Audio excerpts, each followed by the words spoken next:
తిరుప్పావై ఏడవ పాసురము. భావం: భరద్వాజ పక్షులు పగలు విడిపోదుము కదాయని తెల్లవారుజామున కలుసుకొని అన్ని వైపులా ఏవేవో మాట్లాడుకొనుచున్నవి. ఆ మాటలలోని ధ్వనినైనను నీవు వినలేదా ఓ పిచ్చిదానా? కుసుమాలంకృత ములగు కేశబంధనములు వీడుటిచే సుగంధములను వెదజల్లుచున్న జుట్టుముడులు గల గోపికలు కవములతో పెరుగు చిలుకున్నప్పుడు వారి చేతుల కంకణ ధ్వనులు మెడలోని ఆభరణ ధ్వనులతో కలిసి విజృంభించి ఆకాశం అంటుచున్నవి. ఆ ధ్వనిని వినలేదా ఓ నాయకులారా?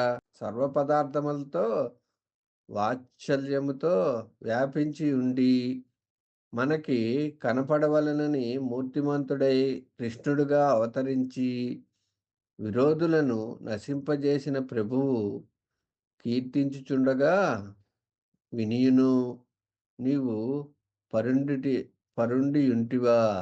నీ తేజస్సు మాకు కనబడుచున్నది. దానిని అడ్డగింపక మేము దర్శించి అనుభవించినట్లు తలుపు తెరవవలెను. అవతారిక: భగవదనుభవము నిత్యనూతనమై మోహపరుచుచుండును. పక్షులు తెల్లవారుజామున మేల్కొంటున్నాయి. ఈనాటి పాసురంలో గోదాదేవి భరద్వాజ పక్షుల ద్వారా అవి చేసే మధుర ధ్వనుల ద్వారా పొద్దు పొడుస్తున్నదని సూచిస్తూ భారద్వాజాదులు చేసి ఉపదేశాలను గుర్తెరిగి అజ్ఞానాన్ని రూపుమాపుకోమంటున్నది. భగవంతుని యందు ఆసక్తి కలగాలంటే శాస్త్ర విషయాలు తెలుసుకోవాల్సిందే కదా. వీటిని తెలుసుకొని భగవంతుని యందు ప్రీతి కలగటానికి నిత్యకృత్యాలేవి ఆటంకాలు కావు అని మేలుకొని తలుపు తీసి నాతో వ్రతము చేయుటకు రండి అని పిలుస్తోంది. తాత్పర్యం: ఓయి పిచ్చిపిల్ల, భరద్వాజ పక్షులన్నీ కీచుకీచుమంటూ చేస్తున్న కలకలములు వినబడటలేదా? అదుగో ఆ సువాసనలు వెదజల్లుతున్న కురులు గల ఆ గోపకాంతులు తాము ధరించిన ఆభరణాలన్నీ ధరించేటట్టుగా చేతులు త్రిప్పుచూ కవ్వాలతో పెరుగు చిలుకుతున్నారు. ఆ ధ్వనులేవి వినబడట్లేదా? నీవు మాకు నాయకురాలివి కదా, భాగవద్విషయానుభవం నెరిగిన దానవు. సాక్షాత్తు శ్రీమన్నారాయణుడే ఇప్పుడు శ్రీకృష్ణునిగా మన భాగ్యం కొద్దీ అవతరించాడు. మన కొరకే కేసి మొదలైన రాక్షసులను చంపి మన కష్టాలను గట్టెక్కించాడు. మనమంతా అతనికి కృతజ్ఞతలమై అతని గుణగానం చేస్తున్నాము. అయినా వానిని వింటూనే ఇంకనూ పడుకునే ఉంటివే.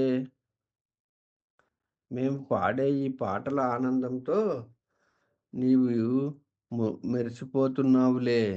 ఇకనైనా లేచి రామ్మ తల్లి, వ్రతం ఆచరించటానికి ఇంకనూ ఆలస్యం దేనికి అని ఒక గోపకన్యను లేపుతోంది ఆండాళ్ళ తల్లి.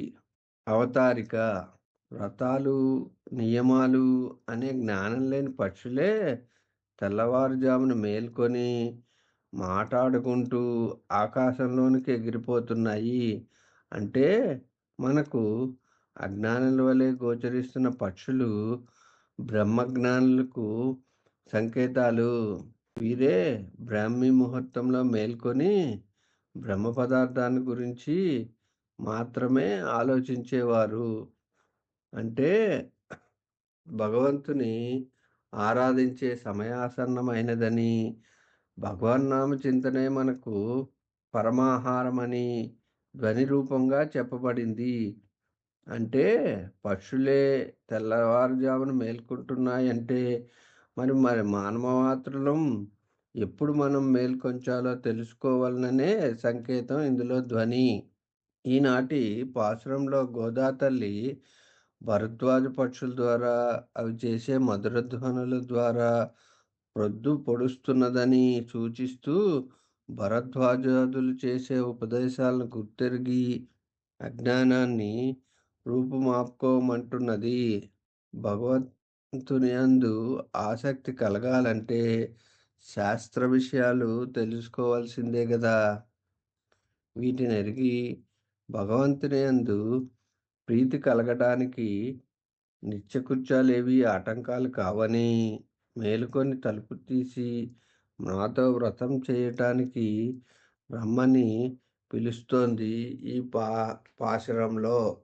Please like, share, subscribe, and all blessings to you. You see miracle. Please like, share, subscribe, and all blessings to you. You see miracle. Please like, share, subscribe, and all blessings to you. You see miracle. Please like, share, subscribe, and all blessings to you. You see miracle. Please like, share, subscribe, and all blessings to you. You see miracle. Please like, share, subscribe, and all blessings to you. You see miracle. Please like, share, subscribe, and all blessings to you. You see miracle. Please like, share, subscribe, and all blessings to you. You see miracle. Please like, share, subscribe, and all blessings to you. You see miracle. Please like, share, subscribe, and all blessings to you. You see miracle.